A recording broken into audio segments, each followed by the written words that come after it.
Top 50 English Grammar Rules for Jobs and Admission Test Part 1 Dear Learners, admission টেস্টে ইংরেজিতে ভালো করা মানে কনফার্ম বিশ্ববিদ্যালয়ে চান্স। চাকরির পরীক্ষায় ইংরেজিতে ভালো করা মানে চাকরিটা কনফার্ম। কিন্তু ইংরেজিতে ভালো করে কজন? সবাই তো ইংরেজিতে দুর্বল। তবে যারাই ভালো করে তারাই সফলতা অর্জন করে। তোমরা অনেকেই ইংরেজিতে দুর্বল, তাই আমি তোমাদের জন্য ইংরেজি বিষয়ে বিশ্ববিদ্যালয় ও চাকরির পরীক্ষার প্রশ্নের নমুনায় 50টি নিয়ম সাজিয়েছি, যা জানলে নিশ্চিত তোমরা অ্যাডমিশন টেস্ট ও চাকরির পরীক্ষায় ইংরেজিতে ভালো করতে পারবে। চলো তাহলে ভিডিওটা শুরু করা যাক।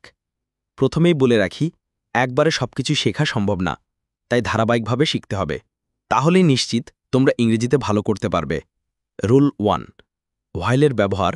এ, while plus subject plus was or were plus verb plus ING plus extension plus comma এর পরে ড্যাশ থাকলে উক্ত ড্যাশে subject plus V2 plus extension হয়।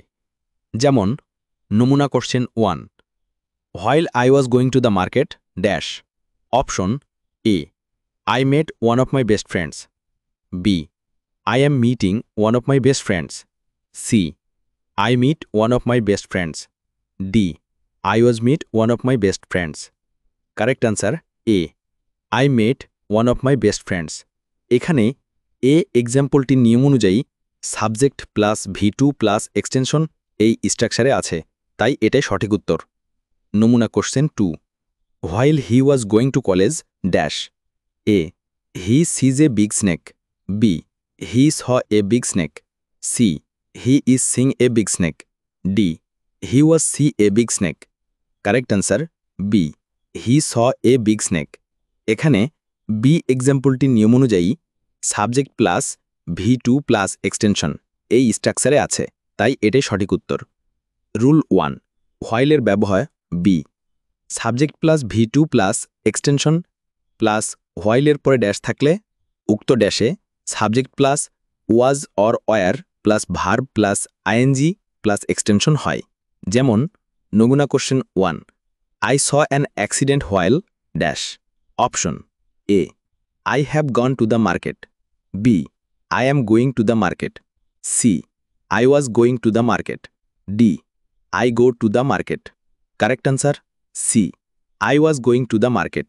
এখানে সি এক্সাম্পলটি নিয়ম অনুযায়ী subject plus was or were plus verb plus ING plus extension এই স্ট্রাকচারে আছে, তাই এটাই সঠিক উত্তর। নমুনা question 2, they saw a dead cow while dash. A, they walk on the road. B, they are walking on the road. C, they have walked on the road. D, they were walking on the road. Correct answer D, they were walking on the road. এখানে D এক্সাম্পলটির নিয়ম অনুযায়ী subject plus was or were plus verb plus ING plus extension এই স্ট্রাকচারে আছে, তাই এটাই সঠিক উত্তর। এই নিয়মের উপর ভিত্তি করে আমি একটি প্রশ্ন রেখে যাচ্ছি। ভুল হলেও তোমরা কমেন্টে উত্তর দিবে, ভুল হলে ব্যাখ্যা সহ আমি সংশোধন করে দিব। নমুনা question, I saw an elephant while dash. Option A, I was going to college. B, I am going to college. C, I have gone to college.